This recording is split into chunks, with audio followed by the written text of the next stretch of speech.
दर्शकवृन्द नमस्कार। के तपाईलाई थाहा छ गर्भावस्थामा गरेको एउटा सानो गल्तीले तपाईको र तपाईको बच्चाको अस्थिपञ्जर प्रणाली वा हड्डी जीवनभरको लागि कमजोर हुन सक्छ। धेरै महिलाहरूले गर्भावस्थामा आइरन त खानुहुन्छ तर क्याल्सियमलाई भने धेरै वास्ता गर्नुहुन्न।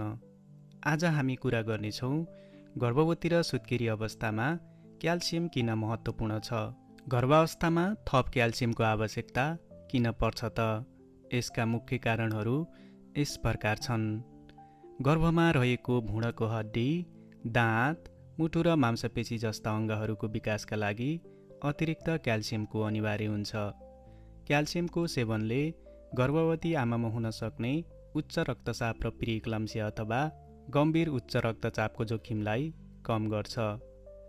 यसले नवजात शिशुको तौल कम हुने जोखिमलाई घटाउँछ र बच्चामा भविष्यमा हुन सक्ने दीर्घ उच्च रक्तचाप अथवा क्रोनिक हाइपरटेन्सनको जोखिमबाट बचाउँछ। क्याल्सियमले शरीरमा मांसपेशीको खुम्च्याइ र रगत जम्ने प्रक्रियालाई सन्तुलनमा राख्न मद्दत गर्दछ। यदि गर्भावस्थामा क्याल्सियमको सेवन पर्याप्त भएन भने के हुन्छ त? पेटभित्र विकास भइरहेको भुँडको क्याल्सियमको आवश्यकतालाई पुरा गर्न आमाको हड्डीबाट क्याल्सियम बाहिर निस्कन थाल्छ। आमाको हड्डीबाट क्याल्सियम कम हुँदै गएपछि हड्डीहरू कमजोर हुन्छन्, जसले गर्दा सामान्य अवस्थामा पनि हड्डी सजिलै भाँचिने जोखिम बढ्दछ। धेरैले बच्चा जन्मिएपछि क्याल्सियम खान छोड्नुहुन्छ, जुन ठुलो गल्ती हो।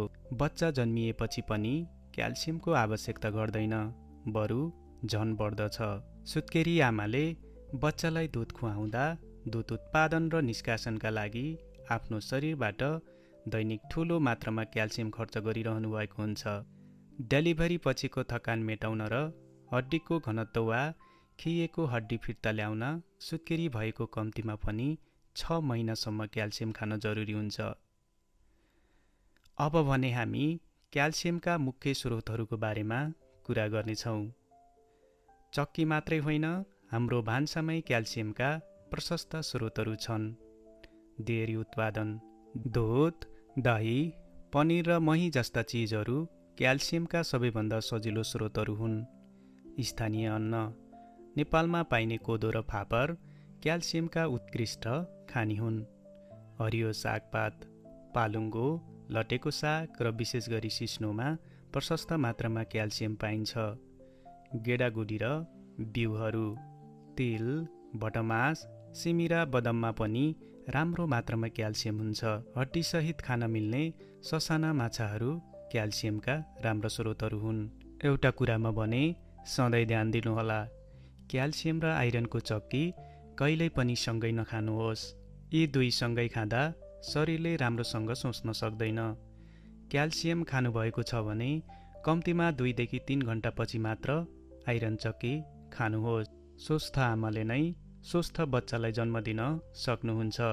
त्यसैले स्वास्थ्यकर्मी वा चिकित्सकको सल्लाह अनुसार क्याल्सियम खान नछुटाउनुहोस्। यो भिडियो तपाईको घरमा कोही गर्भवती वा सुत्केरी हुनुहुन्छ भने उहाँहरूलाई सेयर गर्नुहोस्। यस्तै उपयोगी स्वास्थ्य सम्बन्धी जानकारीका लागि हाम्रो च्यानललाई सब्स्क्राइब गर्नुहोस्। अर्को भिडियो कुन विषयमा चाहनुहुन्छ कमेन्ट गर्नुहोस्। स्वस्थ रहनुहोस्, खुसी रहनुहोस्। नमस्कार।